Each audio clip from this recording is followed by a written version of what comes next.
I wanted to play a couple of cuts that have to do, first from our friends at The View, Anna Navarro, who is ostensibly, I think, is she still a Republican, Buck? Like, I know she's been a Republican in the past. No, the game is, this is what Scarborough and others do, when you turn on the Republican Party after years as a Republican in the public eye, and you turn on everything that you've ever stood for as an adult, and you totally switch sides and you attack all your former friends, to really make it as slimy as possible, Clay, you got to say you're an independent. That's what they do. Because if they just go full turncoat, you know what I mean? This is the way that it goes. Here's what Anna Navarro said on The View. She said, what Republicans are trying to focus on with Joe Biden and what they're trying to impeach him for is just being a really good father. Listen to cut 23. Joe Biden's crime is being Hunter Biden's father. And being Hunter Biden's very loving father, very good father, very supportive father. Look, did he use his last name to make money? Did he monetize on Joe Biden's last name? Yes, he did. That's not a crime. Did Hunter Biden cheat on his taxes? Yes, he did. So he has admitted it. He paid it back. He paid it back with $600,000 penalty. 15% of Americans cheat on their taxes. Say that again. 15.5% of Americans cheat on their taxes. And you know how many get prosecuted? Less than 1%. Okay, first of all, this is so dumb, Buck. There's a cheating on your taxes. This is the argument that I think is important to note. 15% of Americans don't fail to file a tax return. Even imbeciles file tax returns. Hunter Biden did not file a tax return in 13, 14, 15, 16, 17, 18, and I believe 19. Really? He didn't get charged. That's more than I thought. Yeah. He didn't get, I think I'm accurate on that. Team, look it up. He didn't get charged at all or even made to repay all of the taxes that he cheated on. I think it was for the 2014, 2015 years, but it might have been 2013, 2014. The 2 years that they walled off. So, again, when they say people are cheating on their taxes, I think to a large extent that is a disagreement about which taxes are owed. And the IRS and you can go back and forth. You can get audited like I am.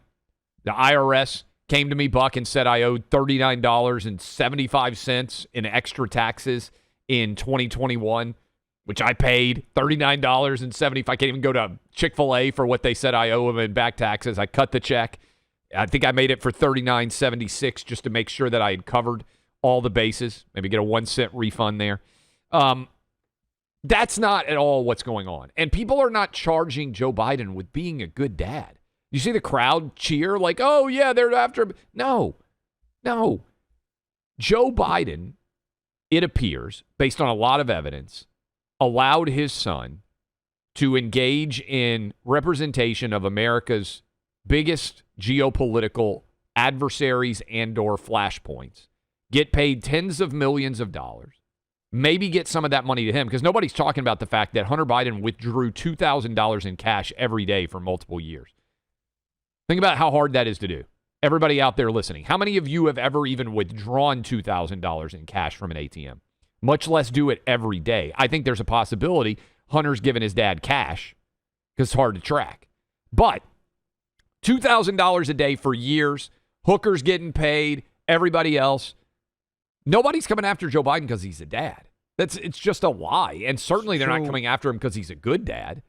This is something along the lines of plausible deniability for the standard Democrat voter. And what it is, what it's turned into is this allows them to say, okay, Hunter Biden broke the law, fine, but it's sad. He deserves our sympathy. And in fact, he's only being prosecuted for political reasons because why did they lapse on all these other charges? And it has nothing to do with Joe Biden. And that's what really matters. This is the line, right? This is what they can, because so simultaneously, there's going to be a massive cognitive dissonance with, oh, it's so terrible they're doing Hunter Biden. The 4 indictments of Trump, however, are totally on the up and up, and those are just law and order and not political at all. You have to have a problem in the core functioning of your brain to think that those two things are true at the same time. There is a real cognitive dissonance that they're going to have to embrace. But Clay, this just creates a narrative. It's like I said at the start. What is their strategy for dealing with the mountains of evidence? And if there is no evidence, well, then why do they care about the hearings so much? Let's see what comes out of the hearings. What is their strategy? They're going to lie. And they're going to lie a lot, over and over again. That's the strategy. Even on Navarro, they are saying he paid his back taxes. No, he didn't. A Biden crony lawyer in Hollywood paid the back taxes for Hunter, and now Hunter's paying it back with his finger paintings. One of the funniest things from Hunter Biden's discussion yesterday, I thought, Buck, was, and maybe we can just pull this sentence. Hunter said, "My dad was never involved in my business ventures or my artwork." And I'm like, come on. Well, I do think he was trying to be funny with that. Yeah, he was trying to be funny to think like, oh, yeah, like he's getting $500,000 for, as you've said, I think accurately, his finger paintings. All right, that was one clip. Here's the other clip, because I think we have to keep hammering this home. The NAACP said that people want Claudine Gay, the president of Harvard University, held responsible for her plagiarism and her inadequate defense of Jewish people on campus because they are white supremacists. And I thought maybe this is just the NAACP. The reality is, no. All these left-wing activists, including Nicole Hannah-Jones, who did the stupid 1619 project, which is all filled with lies and historical inaccuracies. She said also, this is all about racist propaganda campaigns. Listen to cut 26. When you think about the fact that Harvard, this nation's oldest university, had about a 370-year explicit racial quota of only hiring white men to be the president, it's laughable to think that the first ever black woman following that unbroken line of white racial quotas is the one who's unqualified. White woman at Penn lost her job. Was that racism? White woman at MIT still has her job. Black woman still has her job, right? Well, I used the term a moment ago, cognitive dissonance, which is a psychiatric or psychological term for holding two contradictory ideas in your head at the same time and believing somehow that they're both true, even though they contradict each other. And we have yet another example of this here. Nicole Hannah-Jones, when she says the point about a black woman earning her position at, say, Harvard or a very senior and prominent post, okay, if you ask Nicole Hannah-Jones, should we have affirmative action where we change standards and change test scores and change academic requirements for professors and scholars, she will say absolutely. So in the same individual, this is the cognitive dissonance point. They will say change the standards to elevate certain people, and then when you say, okay, so you're changing the standards to elevate those people, they say, no, that's racist. How dare you? Can't be both. You're either changing the standards to help or you're not.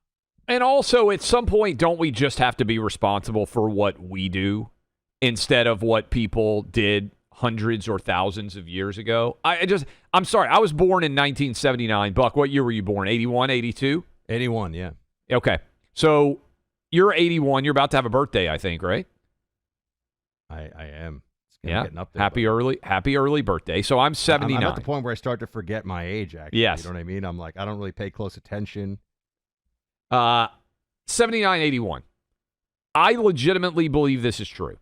I think anybody your or mine's rough age has had an equal chance at success in America. Now, everybody doesn't start the same place, right? Because the actual best privilege anyone can have, beyond a shadow of a doubt, 2 parents, right? If you're fortunate enough to grow up in a household, the data reflects, with both of your parents married, then you are getting a head start. No doubt about that. Your parents both married, they both have incomes, they both work, and or one stays home, whatever. You got a 2-parent household, you have a huge advantage.